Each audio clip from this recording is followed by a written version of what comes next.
Assalamualaikum warahmatullahi wabarakatuh.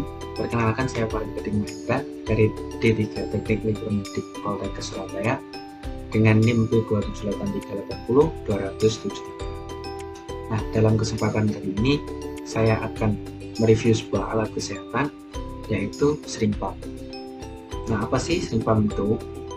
Kalau kita boleh mengambil definisi secara bebas, sering pump ini adalah salah satu jenis peralatan medis atau alat kesehatan yang digunakan untuk mengatur proses penyuntikan masuknya cairan obat ke dalam tubuh pasien dengan kuantitas dan waktu tertentu.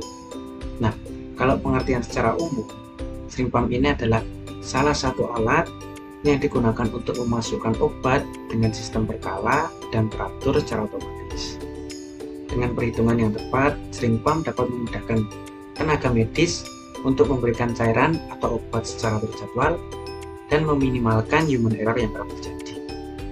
Nah, seperti yang kita bicarakan ini, sering pump ini sangat berguna bagi dunia kesehatan.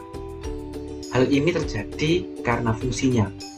Fungsi dari sering pump sendiri ini yang membuat kerja untuk memasukkan cairan dan obat ke tubuh pasien itu dapat dilakukan dengan cara yang efektif, terutama bagi pemberian obat dan cairan yang perlu dilakukan secara kontinu.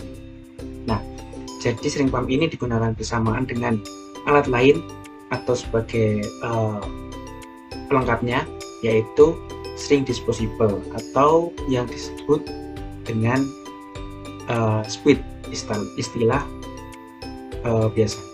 Nah, kemudian fungsinya dari sering pump ini seperti namanya, sering pump ini merupakan alat untuk membantu mengatur kuantitas dan waktu serta dosis penyuntikan cairan obat kepada pasien.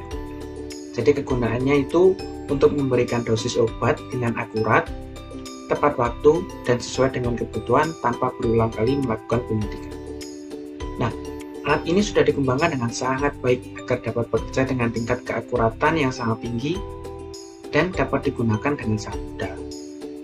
Untuk alat ini dikendalikan dengan sebuah mikrokomputer yang dapat mengontrol pemasukan cairan ke dalam tubuh pasien sesuai dengan perintah yang kita berikan secara terkontrol. Nah, untuk setiap titik kritisnya, dalam alat ini diberi sistem alarm untuk memberitahu tenaga medis saat terjadi error karena kesalahan kerja atau sebagainya.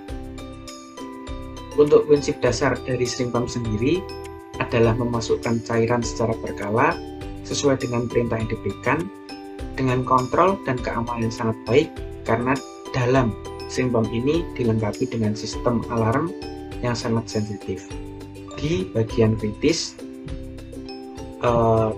alat ini, sehingga tidak akan membahayakan pasien saat terjadi kesalahan alat ataupun human error lainnya. Lagi di channel Sobat Medicare. Kali ini saya akan membahas sering pump merek Vibron dengan tipenya ini Perfusor Space. Di sini kita akan menyeting untuk bahasanya. Jadi ketika alat ini udah dinyalain, itu harus disetting bahasa, dan ini harus sekali dalam seumur hidup. Kalau salah ya sudah, jadi harus bawa lagi ke vendor. Oke, kita langsung aja ke TKP ya. Jangan lupa untuk ada power cordnya ini ya, karena standar dari Vibron kita pakainya untuk 3 kaki, kita harus pakai adapter. Kita colokkan di bagian belakang ini ya, kemudian nyalakan. Untuk kita tombol on ya, itu adalah tampilan awal. Kita tunggu dulu. Nah, di sini kita harus memilih bahasa karena sekali dalam seumur hidup, kayak kita nikah aja berkali-kali mungkin. Inggris. Kita akan pilih bahasa Inggris, Jerman, sama satu lagi Indonesia. Ada Italia, nggak usah diklik. Ada Italia Norwegia, juga. Belanda, Portugis, Rusia. Di sini bahasanya sangat komplit ya, tapi saya ya nggak mudeng ini. Oke, setelah itu klik OK. Pilih bahasa. Pilih bahasa lagi, Indonesian untuk pengaturannya, kemudian klik OK ya. Secara otomatis untuk sharing akan terbuka ya. Alarm baterai kosong karena Ini alarm baterainya kosong, harus diisi dulu. Jadi tandanya sharing pump ini lapar ya. Oke, kita pasang speednya ukuran 50 cc, kita pakai merek Bibron ya. Pertama kita tarik tuasnya, ulangi dulu jebol biar enak ya. sini. Ya. Oke, kemudian buka covernya, cukup ditarik aja, tapi jangan didongkel ya biar gak rusak. Sela-sela Sela-selanya ini harus diperhatikan ya. ini kalau sudah dipasang filternya Ya. lihatnya Jadi kalau yang tipe lama ini perlu nyeting ini ya, enggak. tapi Nggak untuk perlu. yang tipe ini kita udah otomatis. Kita Ini tutup. langsung pilih merek Bentar. Dan pilih merek untuk sharingnya. banyak barang. Kita pilih sesuai yang spek, kita masukkan speknya. Bibron ABS. Dan ya dia akan otomatis menyesuaikan untuk jarak speknya.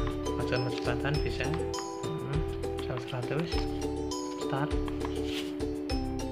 Jadi info nih volume yang sudah masuk. Oke. Baca lagi infonya. Waktu udah belum sampai 1 menit. Ini udah jalan running. Ini artinya 30 menit. Jadi nanti dengan kecepatan 100 dia udah otomatis. Ini 50 mili. Ya. Karena full lah, anggapnya full. Jadi nanti akan habis 30 menitnya otomatis. Ya. Ini 20 dengan kecepatan ini. Misal diganti jadi 200, kita ganti kecepatan, naikkan, oke, jadi 15 menit otomatis. Oke. Itulah penggunaan simpel dari sharing pump Bibron. Cara melepasnya udah bisa belum? Coba kita untuk melepas sharing sekalian biar Ada 2 cara. Ini cara langsung, misal stop, biasa tarik, stop.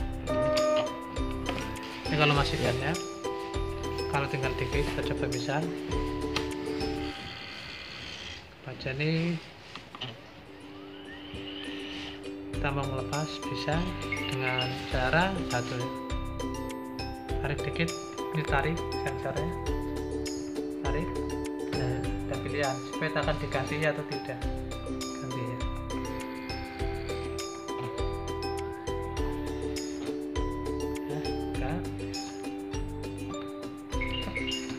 Ambil. Oke. Kita matikan. Ketik. Jadi setelah dimatikan dia akan menutup sendiri, nggak perlu kita dorong. Seandainya kita belum makan, kita juga bisa pakai alat ini ya. Oke, sekian dulu video dari saya. Jangan lupa subscribe ya. Nah, setelah kita menyaksikan tayangan video tadi, kita dapat melihat dalam sharing pump ini terdapat beberapa bagian-bagian. Nah, yang paling mencolok pertama tadi yaitu layar displaynya. Nah, sebagaimana perangkat elektromedis lainnya, sharing pump ini juga dilengkapi dengan layar display, gunanya untuk menampilkan berbagai macam pengaturan ataupun informasi agar bisa dilakukan dengan lebih mudah. Dalam alat sharing pump ini dilengkapi dengan sistem mikrokomputer yang cukup canggih sehingga dapat mengatur kerja mekanik agar berfungsi dengan tepat dan sesuai dengan perintah yang diinputkan. Kemudian terdapat power supply. Nah, tentu saja di dalam perangkat ini terdapat power supply yang berasal dari listrik, gunanya supaya rangkaian di dalam alat ini dapat bekerja. Nah, sharing pump ini memiliki power supply yang terdapat di dalam alat, jadi tidak terpisah, menyatu dengan rangkaian. Dan sejauh ini kami belum menjumpai sebuah sharing pump yang menggunakan tenaga baterai. Kemudian yang ketiga tadi panel operasi. Nah, untuk menjalankan fitur dan fungsi yang diinginkan dalam alat shrink pump ini dilengkapi dengan panel operasi yang cukup sederhana dengan beberapa tombol yang multifungsi. Artinya dalam bekerja untuk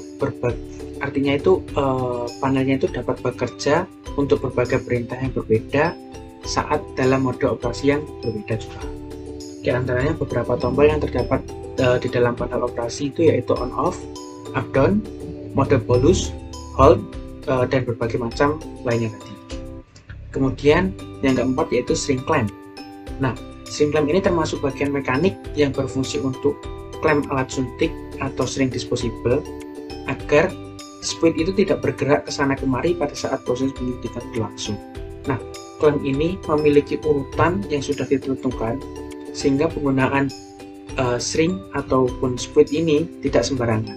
Jadi lebih baik menggunakan ukuran yang sesuai dengan standarnya.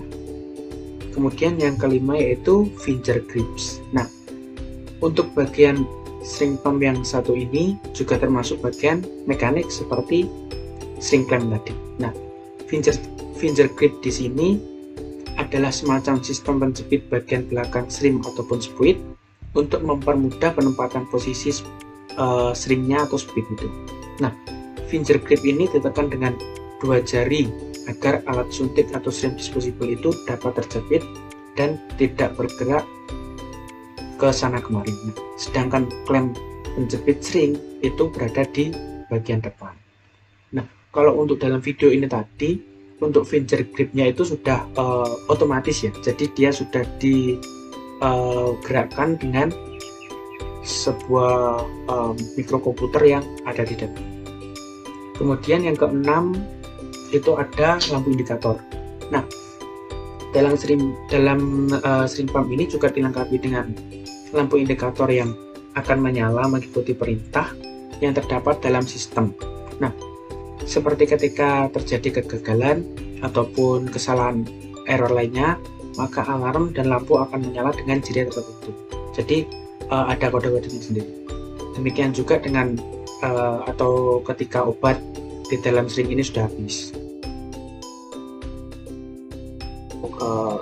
Part pendukung dalam instalasi alat ini yaitu power supply ataupun catur dayanya, yaitu sekitar 100 hingga 240 VAC dengan 50-60 Hz.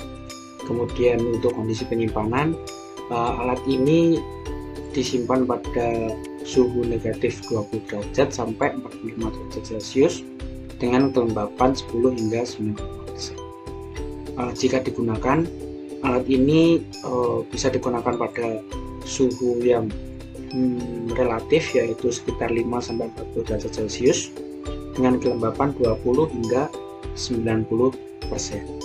Kemudian untuk penempatannya, alat ini memerlukan sebuah tempat yang datar seperti papan, bersih, dan tidak terkontaminasi dengan air. Jadi alat ini jika terkena air maka akan terjadi konsleting ataupun error. Nah, sekian yang dapat saya sampaikan. Kurang lebihnya mohon maaf. Wassalamualaikum warahmatullahi wabarakatuh.